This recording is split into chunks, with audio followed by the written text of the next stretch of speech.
Hello everyone, welcome to Helpful Solutions. In this video, we will discuss Samsung Bluetooth not turning on and a step-by-step walkthrough for easy fix. Number 1. Restart your device. A simple reboot can often resolve minor software glitches. Number 2. Boot into safe mode. This helps eliminate any third-party apps causing interference. Press and hold the power button. Tap and hold power off until safe mode appears, then release. Select safe mode and try enabling Bluetooth. Number 3. Clear Bluetooth cache. Clear the cache to remove corrupted data. Go to Settings, Apps, Show System Apps, select Bluetooth, then tap Storage and then Clear Cache. Number 4. Reset network settings.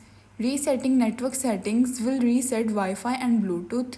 Go to Settings, General Management, Reset and reset network settings. Number 5. Update software. Ensure your device is up to date by going to Settings, Software Update and download and install.